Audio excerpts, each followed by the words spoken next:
Dear viewers, today's topic is permanent tissue and its types for class 9th. Right, in the previous lecture we did discuss about tissues and the two types of tissues. One is simple tissue and the other one is compound tissues. Simple tissue which is ki am cha asan doin qisman haz yus as patmis class maz which ago meristematic tissue be ago permanent tissues. Meristematic tissue kare as discussed in the previous class. Today we are going to see about permanent tissues. Permanent tissues and its types. So on the basis of nature of cells, ये permanent tissue आसान दो किस्म आगो simple permanent tissue बेआगो compound or complex permanent tissues. You see simple permanent tissue ये आसान further divide करना ची आमुत in three types on the basis of nature of cells. That is parenchyma, collenchyma and sclerenchyma. In this picture we are seeing about parenchyma, collenchyma and sclerenchyma. Yat shakli maz heko is wuchit yus parenchyma ichu godnuk figure A ichu hawan as parenchyma tissue. So parenchyma tissue which yim cells asan chi asan oval or rounded ya polygonal in shape. Usually asan loosely packed aman darmiyan large intercellular spaces. Is بیاکھ type امیُک simple permanent tissue تَتھ چھِ أسۍ وَنان collenchyma. Collenchyma cells چھِ آسان usually elongated with pointed ends یُس زَن یَتھ شکلہِ منٛز تُہۍ ہیٚکِو وٕچھِتھ. تہٕ the third type is called sclerenchyma. یِم چھِ آسان long fiber like cells. Sclerenchyma tissue cells یِم آسان چھِ.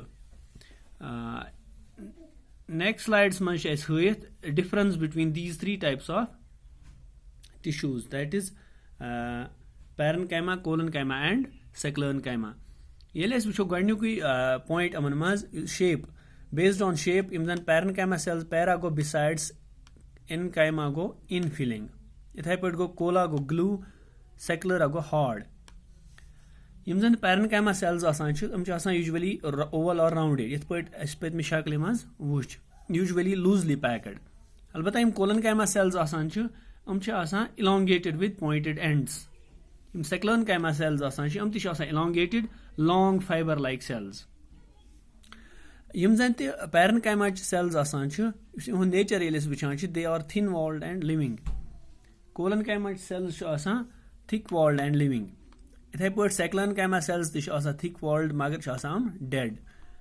Nature of yus cell wall आसान iman cellen and parenchyma cellen maz. So आसान बने आमुत सिर्फ सेलुलोसुक तथ छन आसान डिपोजिशन पैक्टिनच या लिग्निनच कहीं ते बे छन आसान नो पिट्स आर प्रेजेंट एच यमन दरमियान छ आसान large intercellular spaces parenchyma tissues मज कोलेनकाइमास मज आसान सेल मन सेलन छ आसान सेल वॉल थिक बे आसान पैक्टिनच डिपोजिशन तो यमन मन छ आसान वारिया कम इंटरसेलुलर स्पेसेस कोलेनकाइमास मज स्क्लेरेनकाइमा इम छ सेल वॉल छ आसान thick as in lignified.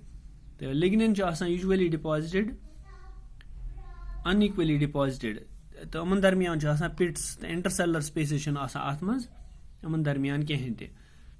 Yeles wuchan occurrence hons parenchyma tissue which it's a most abundant type of plant tissue.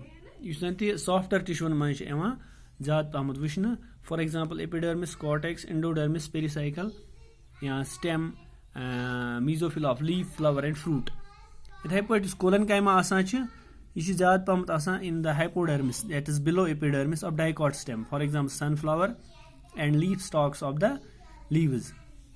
Sclerenchyma tissues asan chi cells asan ish banawa hypodermis of monocot stem, husk of coconut, covering of seeds in the veins of leaves and around vascular bundles. Agar we show functions, isn't point that is functions. Functions of these parenchyma cells, they usually helps in the storage of food. For example, storage grains in parenchymal cells of potato tuber. Beshi can provide support to the stem of herbaceous plants. It acts as a packing tissue. But collenchyma, it is primarily for mechanical support, tensile strength and elasticity. That's flexibility. So allows bending of leaf stem. Sclerenchyma tissue it is primarily for mechanical support. that is a cheap mechanical tissue, so enables the plant to resist various strains. Yim ٲسۍ 3 types of permanent tissue, that is called parenchyma, collenchyma and sclerenchyma, and the difference between them. Right, im pat ch esi atmaz compound ya complex permanent tissue wuchun. That will be discussing in the next class.